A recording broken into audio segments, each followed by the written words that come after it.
Now, I love a good tabletop game. D&D's fun, even if I can barely roll my way out of a paper bag. You got something that takes 3 hours to play? Well, I will at least listen to the instructions. But there's always been one area of tabletop that just seems so intimidating, time-consuming, and expensive. How could something so daunting be so small? We're talking miniatures, today on Indi Android.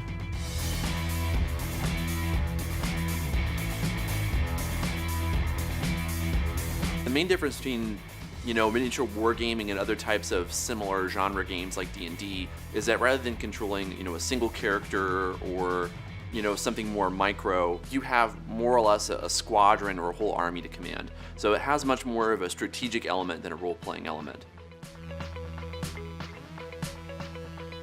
Warhammer and Warhammer 40K are probably the biggest miniature wargamings in terms of the number of players there are. There are a number of Star Wars based ones. There is a whole spectrum of historical miniature wargaming that goes on as well. There's a whole cottage industry built around historical wargaming.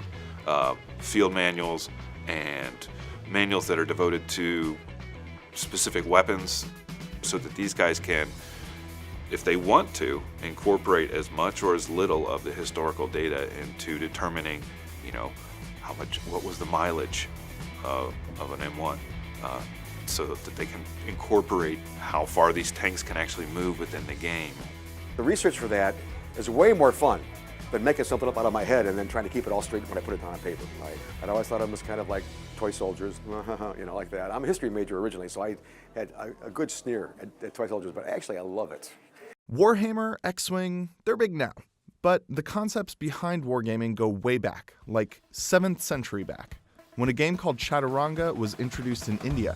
According to Greg Listowka at the University of Virginia, this game is thought by many to be the predecessor of chess. 1,000 years later, a German guy named Christopher Weichmann introduced Königspiel. Dr. C.L. Helvig expanded on Königspiel in 1780 with a 1,666 square board and with more than 200 playing pieces.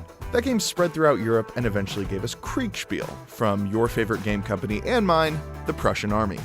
This game was developed in 1824 as a stealthy way to teach the military tactical maneuvers. Those type of ideas don't occur to you in the heat of battle. So when you play them out, you see what are good tactics for the types of troops you have, or not good tactics for the types of troops you have. It's used all over, and they still use it a lot, but now it's all computerized. They don't really do tabletop games anymore. This game was huge. In the decades that followed, wargaming expanded.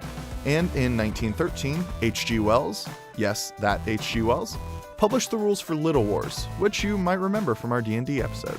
When told his game was too complicated, Wells came back with this. Great War is, at present, I am convinced, not only the most expensive game in the universe, but it is a game out of all proportion. Not only are the masses of men and material and suffering and inconvenience too monstrously big for reason, but the available heads we have for it are too small. That, I think, is the most specific realization conceivable, and Little War brings you to it as nothing else but Great War can do. Wells was a vocal pacifist, and Little Wars was like his Monopoly, using a game to put you face to face with its subjects' real-life consequences. Judging by how strong the wargaming community is today, we can assume his message didn't quite get across. But while building the strongest army is appealing to some players, others are going for the best looking.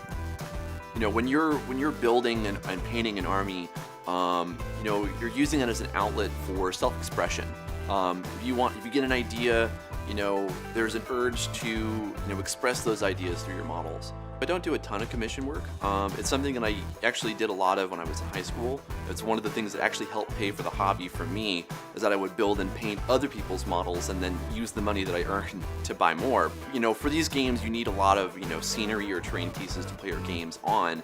And I always see inspiration for buildings or structures or pieces of cover in things that people would normally recycle or throw out. And there are a lot of excellent materials that are used more or less as single-use packing materials that, I started snatching up and collecting and hoarding, and I reached a point where, I started to release finished pieces that, were really high quality. So Wizard of Trash is just taking stuff that people would normally throw away and turning it into something, much bigger than that. These guys put a ton of work into it. It's amazing. All those units, all that detail, it's gotta cost a pretty penny, right? For a lot of these games, a 2-player starter set, which will usually give, 2 people a pretty small army to start with, is usually in the range of about $150, but that's usually just for like models. So if we're going to talk about, rulebook, models, enough for one person to have a really solid gaming experience. For a larger war game like Warhammer 40k, it can be somewhere in the 250 to 300 range. But for skirmish games like Kill Team, it can be much, much lower than that. You're looking at maybe, between $30 and $60 for one person to play, and they can have a full experience in that game. So how do you decide going about spending your money on what you want to play versus on what your friends are playing? Usually if somebody wants to play a game, they know somebody else who's played it. So I think a big draw to getting into a game is having friends that also play it. Well, it really is important that you have people to play your game with, because you don't want to spend $400 or $500 on a game only to find that you're the only person with it. But you do want to make sure that what you're picking is something that you're going to enjoy. You're going to spend a lot of time building and painting these models. Budget matters, so if you don't have a lot of income, maybe start with a skirmish game. But you can, over time, build up something pretty significant. A big pull of these games is that once you make your investment in your army, if you really enjoy playing that army, you won't really ever need to replace most of it. You may need to get a new book here and there. You might want to add, a new unit or a new vehicle. But we're looking at, an upkeep cost of, maybe $40 or $50 a year.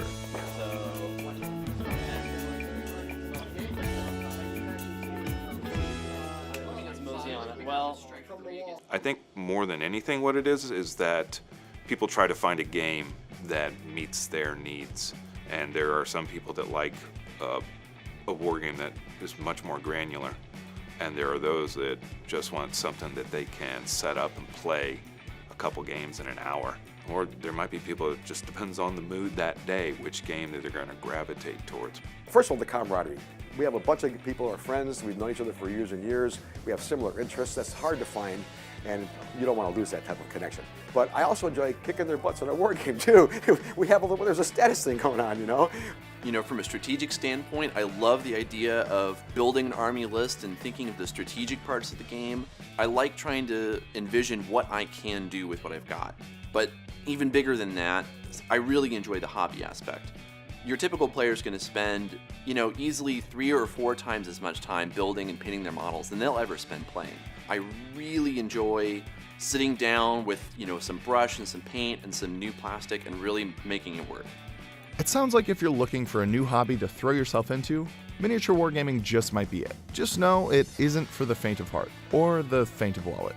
If you want to find out more about miniature wargaming and how to get started, head to your local game shop. And if you had a good time with us, be sure to like and share this video. Thanks for watching.